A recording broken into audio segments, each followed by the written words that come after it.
Hello, everyone, and welcome back to another episode of Quarantine Kitchen. I'm Paul Desman, and it's always great to see you. I hope you had a lot of good times with that cream of broccoli and cheese soup. We had a really good time with it over here. It turned out great.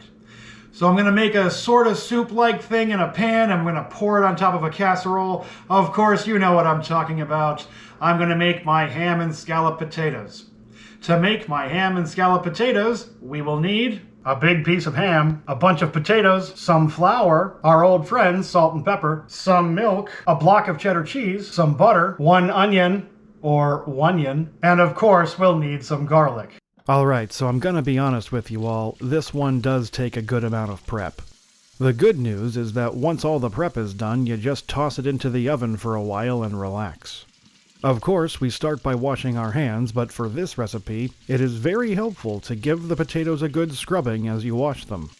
Potato skins like to hold on to extra dirt, and giving them a good scrub under running water makes for a cleaner meal. Oh, and don't forget to also wash the onion. Get out a large mixing bowl and cut the potatoes into thin slices. You don't need to measure each one, but try to keep them a consistent width. Yeah, about that thin. That looks good. Flick that wrist and sling it in there. Anyway, keep slicing forever and putting the slices into the bowl. Now get out a big chunk of ham and start that off by cutting it into pieces about a ½ inch wide. This will make it easier to cut them into cubes. Again, you don't need to measure the size of each cube, but try to keep it consistent. When the pieces are roughly the same size as each other, it makes everything cook more evenly. Throw the cubed hams into the bowl with the potato slices. Then put on a helmet and pads and get in there with both hands to mix the potatoes and ham cubes together. This will take a little elbow grease and flexing, but it's worth it. Now get out a smaller mixing bowl and chop up the onion.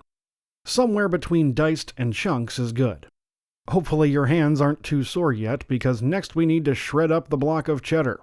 Put a cheese grater on a plate and use the large hole side. Just shred the entire block of cheese, being careful not to shred your fingers as you reach the end. It may not let the cheese go, so you might need to smack it around a bit. Set that aside and get out a baking dish and a stick of butter. Use the butter like a big crayon to color in the entire dish.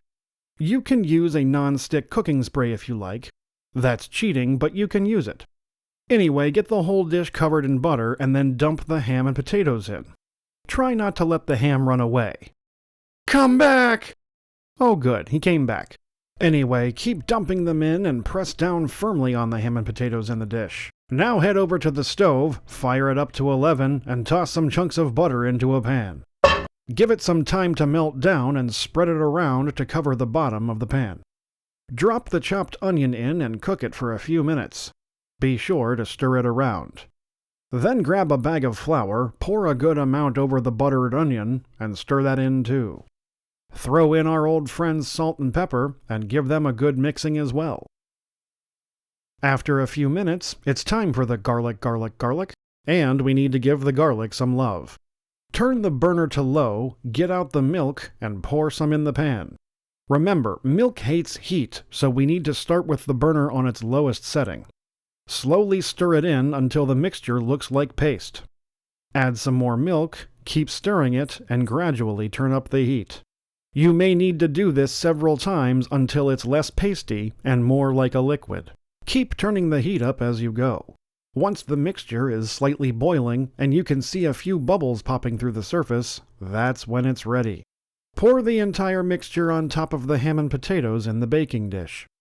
Be sure to scrape out every last bit of that goodness and spread it all over until it's totally covered. Then get the plate of cheese we shredded earlier, sprinkle it all over the top, and spread it around too.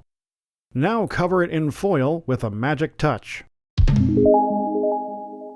Toss it into the oven at 350 and go get yourself a well-deserved drink. After a ½ hour, take the dish out of the oven, remove the foil, and put it back in for another hour, also at 350. Stumble back an hour later and take it out of the oven. Give it your best shot to not drool all over everything when you see the cheese roof turn out like this. It will be tough, but definitely let it cool for a few minutes before diving in head first. Grab a large carving knife and cut out a good chunk.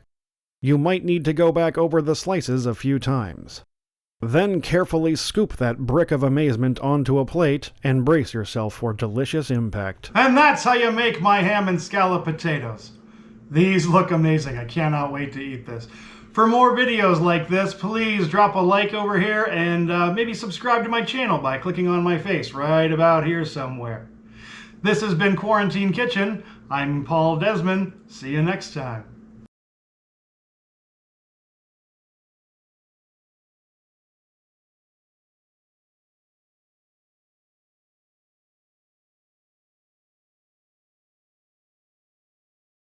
God damn it.